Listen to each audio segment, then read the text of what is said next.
Hey everybody, this is Mike with the One Stop Co-op Shop, and today I'm reviewing Thorgal, the board game, the adaptation of the long-running fantasy graphic novel series.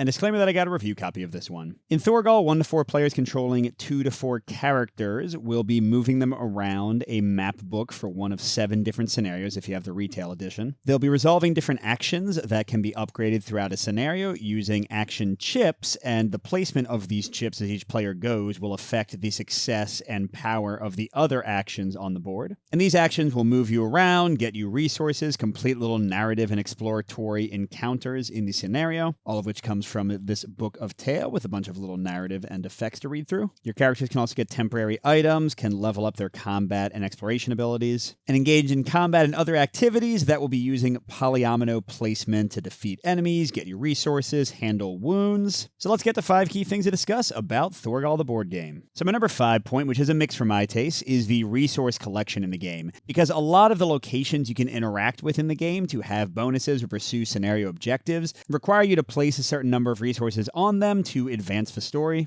And you mainly get resources by interacting with these terrain cards. You're putting down Polyominos, trying to cover up icons to earn different resource types while also avoiding the yellow and red spaces that hurt you. And those Polyominos can be a fun puzzle. Trying to organize your actions so that you get to the right places at the right time to activate them is interesting. But at the same time, spending your whole turn just getting a couple wood isn't really that exciting. And for an adventure game with a strong narrative and sort of combat element, just kind of like running around and getting rocks and twigs feels a little anticlimactic at times. Next at number 4 is another mix for my taste, and that's the characters and how they level up and how your party gets stronger over the course of the game. So in the retail edition of the game that they sent me, there are 4 different characters from the Thorgal stories. And each of them is kind of different, so they each have their own combat track of how they upgrade, but it's really just a different combination of numbers of dice and colors, not that different. Same thing with how they level up their ability to explore for resources. They get different Polyominos at different times and a few little abilities, but it still feels pretty similar. They also have different arrangements of spaces to place wounds on, and if you can't place a wound, you lose.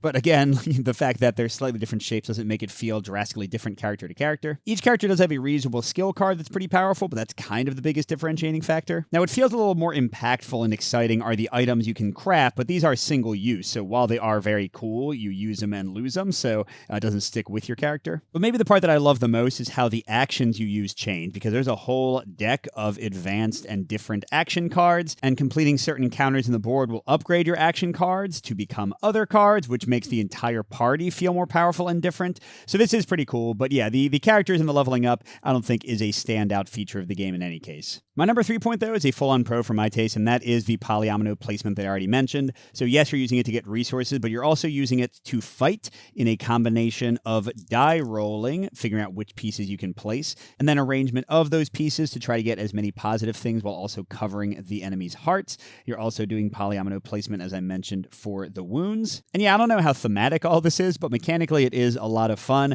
The combats are very tense, although just to note, sometimes you'll roll poorly even with items and things, and lose a combat because it is all or nothing, so that can be frustrating. But I find this is a really engaging and interesting use of Polyominoes in a limited way. This isn't like Kingdom Rush or another game where the entire game is Polyominoes.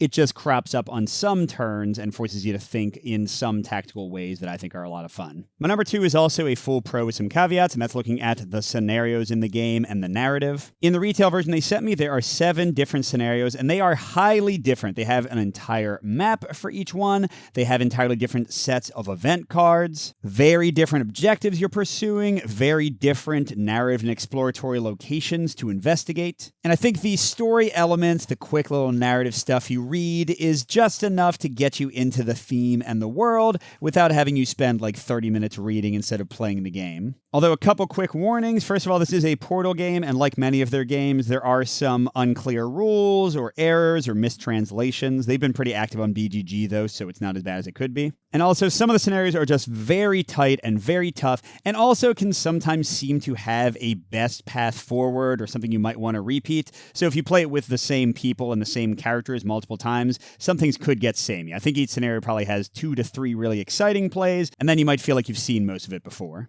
And finally, my number 1 point is the action system I already talked about, and this is also a pro for my taste. So in each round, the players will take turns putting one of these action tokens underneath one of the action cards.